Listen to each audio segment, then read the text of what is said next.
Students, आज हम बात करेंगे मांग प्रेरित मुद्रास्फीति की, यानी कि demand pull inflation. Demand pull inflation, जैसे कि पहले भी मैंने आपको बताया था कि महंगाई के दो कारण होते हैं। कोई मौद्रिक कारण माने जाते हैं, वो मॉनेटरी अप्रोच होती है, मौद्रिक दृष्टिकोण। दूसरा माना जाता है रियल या वास्तविक कारण होते हैं, जिसमें डिमांड एंड सप्लाई के कारण, यानी कि डिमांड एंड सप्लाई के मिसमैच के कारण जो है मुद्रास्फीति होती है, महंगाई बढ़ती है। कीन्स ये कहते हैं कि डिमांड एंड सप्लाई बहुत इंपॉर्टेंट रोल प्ले करती है और वो एग्रीगेट डिमांड को बहुत ज़्यादा महत्व देते हैं। अब जिन्होंने फर्स्ट ईयर में पढ़ा हो अच्छे से या 12th क्लास में अच्छे से पढ़ा हो, उन्हें ये चैप्टर ज़्यादा अच्छे से समझ में आएंगे। ध्यान देने वाली बात है कि इस वीडियो को मैं 2 सेगमेंट्स में बताऊंगा आपको। पहले सबसे पहले सिंपल तरीके से आपको बताऊंगा कि डिमांड पुल इन्फ्लेशन होता क्या है, फिर थोड़ा सा उसको कॉम्प्लेक्स कर लीजिए या थोड़ा सा उसको यूज़फुल कर लीजिए, डायग्राम से बताऊंगा। तो जिनको थोड़ा समझना है वो इतना से समझ लें, ज़्यादा लोड ना लें, लेकिन समझें ज़रूर। और जिन्हें डीप में जाना है, अच्छे से समझना है, वो डायग्राम वाले सेगमेंट को भी अच्छे से समझें। तो सबसे पहले सिंपल तरीके से आपको समझाता हूँ कि डिमांड पुल इन्फ्लेशन होती क्या है। देखिए, जैसे मान लीजिए कैंटीन है आपके कॉलेज में या स्कूल में, कोई कैंटीन है, वहाँ पे पिज़्ज़ा है। पिज़्ज़ा बनाने वाले के पास लास्ट यूनिट बचा है पिज़्ज़ा का, मटेरियल में जो भी मटेरियल लगता है उसको मिला के, और एक पिज़्ज़ा वो बना सकता है। उसने वो पिज़्ज़ा बनाया है और 10% उसमें अपना मार्जिन जोड़ दिया, 100 रुपये उसको बनाने में लगे, 10% जोड़ के 110 का आपको दे रहा है। आप गए पिज़्ज़ा लेने, पहले किसी को इंटरेस्ट नहीं है, कोई हेल्थ कॉन्शियस भी होते हैं, पिज़्ज़ा नहीं खाया तो नहीं लिया। आप गए, आपने लिया, हो सकता है पहले उसकी आप ही एक कस्टमर थे, आप ही को इंटरेस्ट था फास्ट फूड में, तो पिज़्ज़ा आपको 110 का वो दे देगा। लेकिन आपके 2-3 फ्रेंड्स ने आपको देखा, उनका भी मन कर गया, वो भी चले गए। अब किसी के पास 200 है, किसी के पास 300 है, कोई 150 देने को तैयार है, वो तीनों गए, पिज़्ज़ा 1 लेने वाले 4। तो ऑटोमेटिकली क्या है, वो जो बेच रहा है उसको सप्लाई उसकी लिमिटेड है, डिमांड ज़्यादा है, तो वो इसके प्राइसेस बड़े हो जाएंगे। हो सकता है वो किसी और आपके फ्रेंड को 150 में दे दे, आगे किसी और फ्रेंड 200 में वो पिज़्ज़ा लेने को तैयार हो गया, उसको दे दे। ऑक्शन या बिडिंग में भी यही होता है। तो मूल बात ये है, जब डिमांड बढ़ती है और सप्लाई उससे पीछे रह जाती है तो डिमांड पुल इन्फ्लेशन होता है।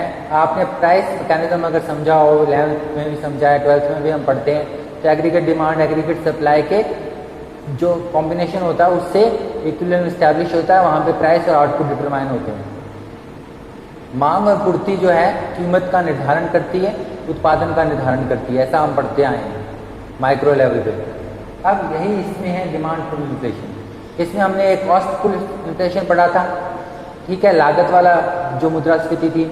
उसमें आप यह समझ सकते हैं कि वो बेसिकली क्या है, सप्लाई की तरफ से, यानी पूर्ति की तरफ से आप उसको मान सकते हैं।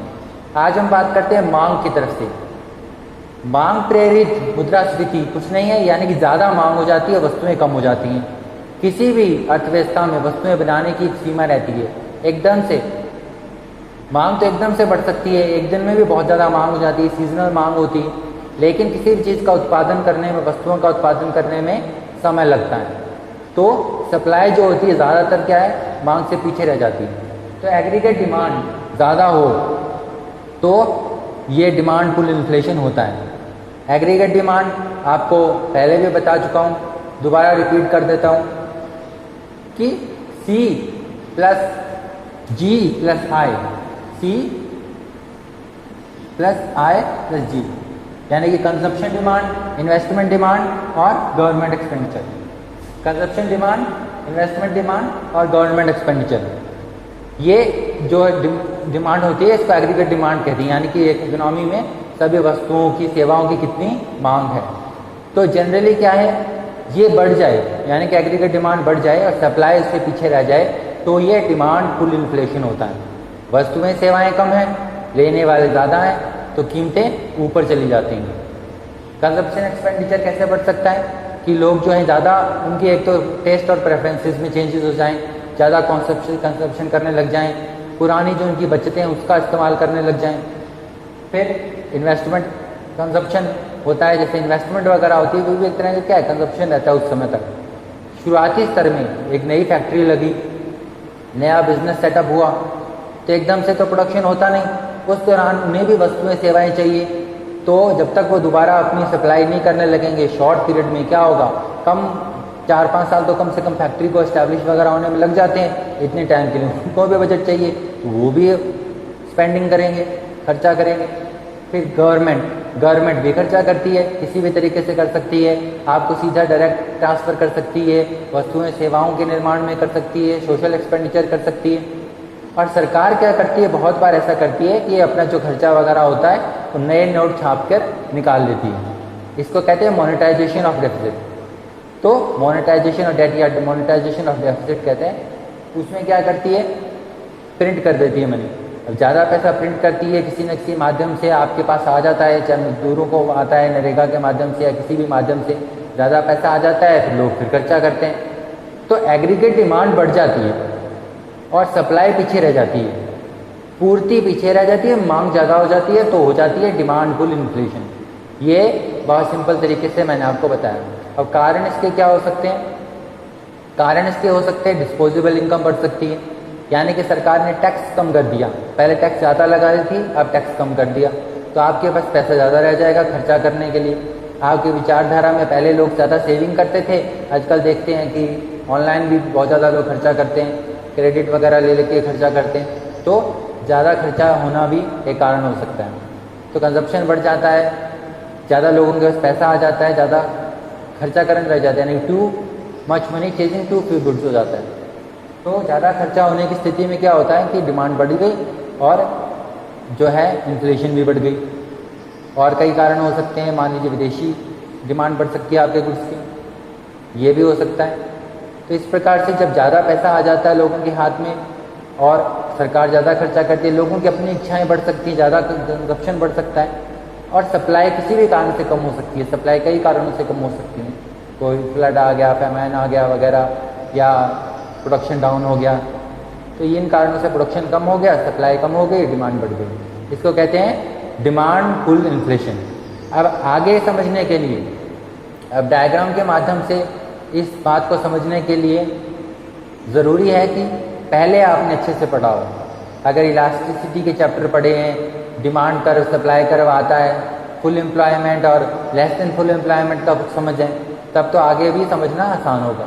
फिर भी मैं प्रयास करूँगा कि ये सेगमेंट थोड़ा ध्यान से देखिए। आइए थोड़ा सा नज़र डालते हैं।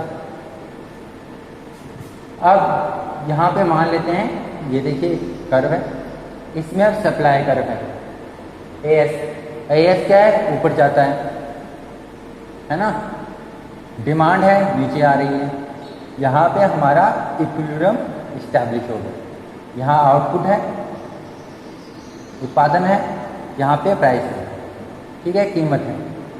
अब यहाँ पे इक्विलिब्रियम है, यहाँ पे प्राइस इस्टेब्लिश है, ये भी एएसएडी है, डिमांड है और सप्लाई है। अब सप्लाई ऊपर की तरफ जा रही है, प्राइस से इसका डायरेक्ट रिलेशन है, डिमांड नीचे है, यहाँ पे इक्विलिब्रियम इस्टेब्लिश हो गया। अब आपको ये सब अच्छे से बताया कि शिफ्ट इन डिमांड कर्व क्या होता है और मूवमेंट क्या होती है। मूवमेंट कब होती है, जब प्राइसेस कम ज़्यादा होने की वजह से डिमांड ऊपर नीचे होती है, तब तो उसी लाइन में होगी। अब शिफ्ट हो जाती है। अभी मैं आपको क्या डिमांड पुल इन्फ्लेशन बता रहा हूँ, मैं आपको बता रहा हूँ कि अन्य कारणों से जब मांग में वृद्धि होती है, और जब अन्य कारणों से मांग में वृद्धि होती है तो क्या होता है, शिफ्ट। अब शिफ्ट हो गया, मान लीजिए शिफ्ट होगा, तो शिफ्ट होगा तो क्या होगा, इक्विलिब्रियम पॉइंट ऊपर चला जाएगा, आउटपुट नीचे आ जाएगा। ये मान लीजिए Q है, ये नया आउटपुट Q1 हो गया, नया इक्विलिब्रियम पॉइंट ये हो गया, प्राइस होगी P1। तो यहाँ पे आप देख सकते हैं कि एग्रीगेट सप्लाई है, एग्रीगेट डिमांड है, डिमांड कर्व ऊपर की तरफ शिफ्ट हुआ, महंगाई भी बढ़ गई, यानी कि मांग बढ़ी तो महंगाई भी बढ़ गई, इक्विलिब्रियम पॉइंट शिफ्ट हो गया, आउटपुट भी बढ़ गया। अब ये जो कंडीशन है, यहाँ पे थोड़ा सा ध्यान दीजिएगा कि इस कंडीशन, ये कब की कंडीशन है, ये है लेस देन फुल एम्प्लॉयमेंट की, पूर्ण जो रोजगार है उससे कम के स्तर पर ये सब होता है। अब कई बार बच्चे कंफ्यूज हो जाते हैं कि सर उस डायग्राम में कैसे दिखा था, वो डायग्राम ऐसे बना था, ये डाला डायग्राम ऐसे। तो डायग्राम किसी भी तरीके से बनाया जा सकता है समझाने के लिए, उसका मूल जो जिस तरीके से डायग्राम बनते हैं उस पर ध्यान देना है, दूसरा कंडीशन भी देखनी है। अब एक ये डायग्राम आपने देख लिया, एक और डायग्राम देख लेते हैं यहाँ पे।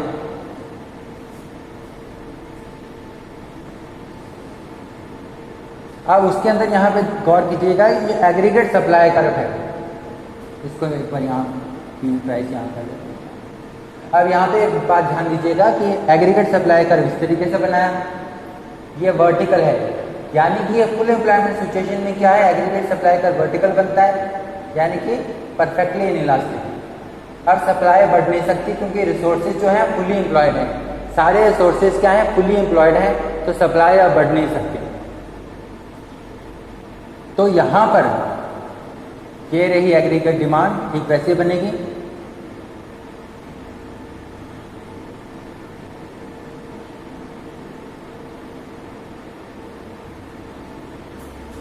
अब थोड़ा ध्यान दें बच्चे यहाँ पे कि इस कर्व में क्या है, एएस है यहाँ पे एडी था एग्रीगेट डिमांड कर्व, ये दूसरा एग्रीगेट डिमांड कर्व। शिफ्ट हुआ जब डिमांड में तो प्राइसेस भी बढ़ गए, पी से P1 पे चले गए। एग्रीगेट सप्लाई जो है वो कर्व यहाँ पे एएस शो कर रखा है, जैसे शिफ्ट हुआ तो डिमांड बढ़ने से प्राइसेस बढ़ गई, लेकिन क्योंकि रिसोर्सेज अभी भी बाकी हैं, अनएम्प्लॉयड हैं, तो वो भी यूज में आएंगे। जैसे डिमांड बढ़ेगी प्राइसेस बढ़ेंगे तो आउटपुट भी बढ़ेगा, यहाँ पे आउटपुट बढ़ा। लेकिन अगर फुल एम्प्लॉयमेंट लेवल है तब क्या होता है, डिमांड फुल इन्फ्लेशन में सिर्फ कीमतें बढ़ती हैं, उत्पादन नहीं बढ़ता, आउटपुट नहीं बढ़ता। उसका कारण रिसोर्सेज और फुली एम्प्लॉयड यानी फुल एम्प्लॉयमेंट सिचुएशन है, तब सिर्फ क्या है, इक्विलिब्रियम यहाँ पे है, दूसरा इक्विलिब्रियम वहाँ बन गया, सिर्फ कीमतें बढ़ी। क्योंकि अब जो सप्लाई कर्व है, जो एएस है, वो क्या है, वर्टिकल है। क्या है, वर्टिकल है, परफेक्टली इनइलास्टिक है। तो सिर्फ डिमांड कर्व में शिफ्ट हुआ और आप देखेंगे कि आउटपुट नहीं बढ़ा, आउटपुट स्टेबल है, सिर्फ प्राइसेस बढ़ी। ये है लेस देन फुल एम्प्लॉयमेंट की कंडीशन, ये है फुल एम्प्लॉयमेंट की condition. Less than full employment में जब डिमांड में शिफ्ट होती है तो प्राइसेस भी बढ़ते हैं और थोड़ा उत्पादन भी बढ़ता है, कीमतें थोड़ी ज़्यादा बढ़ती हैं, उत्पादन थोड़ा कम बढ़ता है, यहाँ पे ध्यान रखें। लेकिन इसमें उत्पादन नहीं बढ़ता, कीमतें ही बढ़ती हैं।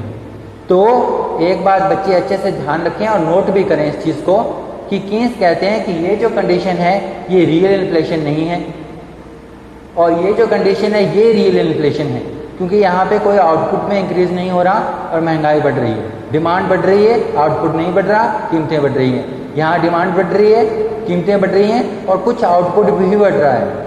तो इसको वो सेमी इन्फ्लेशन कहते हैं, यानी कि आधी मुद्रास्फीति या कम मुद्रास्फीति कहते हैं। ये है असली मुद्रास्फीति उनकी नज़र में, रियल इन्फ्लेशन।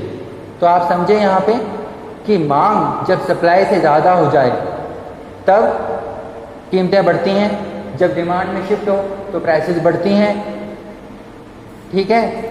और जब रिसोर्सेज फुली एम्प्लॉयड हो तो कीमतें ही बढ़ती हैं, उत्पादन नहीं बढ़ता। तो ये जो दो डायग्राम है आप अच्छे से देखें और इनको समझने का प्रयास करें। किसी भी तरह की कोई समस्या हो तो आप मुझसे संपर्क कर सकते हैं, क्वेरी कर सकते हैं। मैं पूरी कोशिश करूँगा आपको हर तरह से ये कॉन्सेप्ट अच्छे से समझा सकूँ।